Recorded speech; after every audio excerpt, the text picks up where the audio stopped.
Sri Lanka cricket தொடர்ந்தும் சிக்கல்களை எதிர்நோக்கி கொண்டிருக்கின்றது.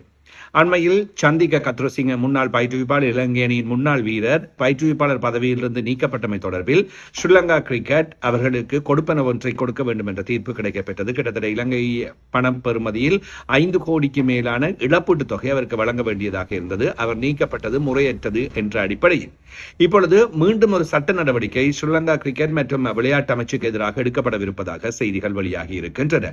பிரமோதிய விக்ரமசிங்க தன்னுடைய சட்ட வல்லுநர்களிடம் அல்லது வழக்கறிஞர்களிடம் வழக்கு தொடுக்குமாறு கூறியிருக்கின்றார் என்ற செய்தி ஒன்று வெளியாகி இருக்கின்றது. ஒரு ஊடகம் இந்த செய்தியினை வெளிப்படுத்தி இருக்கின்றது.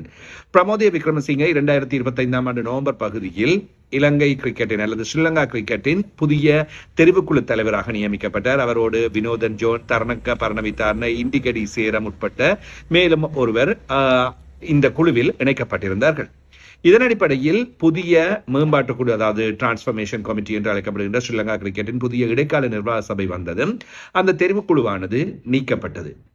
அந்த தெரிவுக்குழு ஏன் நீக்கப்பட்டது, தான் தலைவர் பதவியில் நீக்கப்பட்டது ஏன் என்பது தொடர்பில் ஸ்ரீலங்கா கிரிக்கெட்டின் இடைக்கால நிர்வாக சபை மற்றும் விளையாட்டுத்துறை அமைச்சர் ஆகியோரிடம் எழுத்து மூலமாக தான் விளக்கம் கூறியதாக பிரமோதிய விக்ரம சொல்லி இருக்கின்றார்.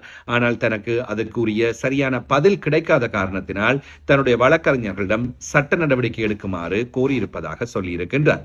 இவ்வாறு தான் பதவியிலிருந்து நீக்கப்பட்டதன் காரணமாக தனக்கு வருவாய் ரீதியில் பாதிப்பு ஏற்பட்டிருக்கின்றது, தன்னுடைய நற்பெயருக்கு களங்கம் ஏற்பட்டிருக்கின்றது என்ற சில காரணங்களை கூறி பிரமோதிய விக்ரமசிங்க வழக்கு தொடரவிருப்பதாக செய்திகள் வெளியாகி இருக்கின்றன. இந்த நிலையில் ஸ்ரீலங்கா கிரிக்கெட்டின் நிறைவேற்று குழுவில் அல்லது இந்த புதிய இடைக்கால நிர்வாக குழுவின் உறுப்பினர்களில் ஒருவரான பிரகாஷ் சாப்டர் கூறியிருப்பதாக ஊடகம் ஒன்று செய்தி வெளியிட்டிருக்கின்றது. அதாவது பிரமோதிய விக்ரமசிங்க தவிர்த்து ஏனையவர்களுக்கு ஒரு கொடுப்பன வழங்கப்பட்டிருப்பதாகவும் அது இழப்பீட்டு கொடுப்பனவே அல்ல என்றும் மனிதாபிமான ரீதியில் அவர்களுடைய வருமானத்தை கருத்தில் கொண்டு அது வழங்கப்பட்டிருப்பதாகவும் அவரால் சொல்லப்பட்டிருப்பதாகவும் குறித்த ஊடகம் செய்தி வெளியிட்டிருக்கின்றது. எனவே பிரமோதிய விக்ரமசிங்க இப்பொழுது இந்த பதவியிலிருந்து நீக்கப்பட்டமை தொடர்பில் வழக்கு தொடர்ந்து அந்த வழக்கு இனி எவ்வாறு செல்லப் போகின்றது, எவ்வளவு காலம் செல்லப் போகின்றது என்பது தெரியவில்லை.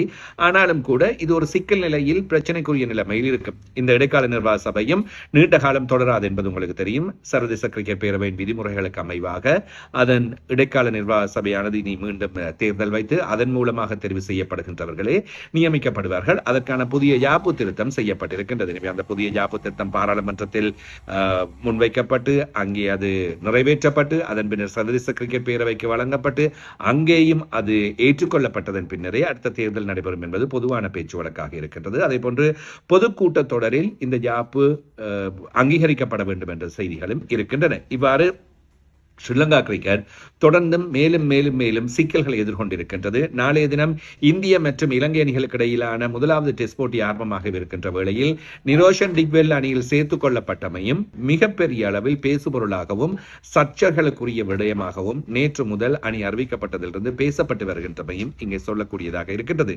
எனவே ஸ்ரீலங்கா கிரிக்கெட் வெற்றிகளை பெறுகின்றதோ இல்லையோ ஒரு பக்கம் அது சிக்கலாக இருக்கின்ற வேளையில் முகாமைத்துவம் நிர்வாகம் தொடர்பிலும் சிக்கல்கள் தொடர்ந்து கொண்டு இருக்கின்றன.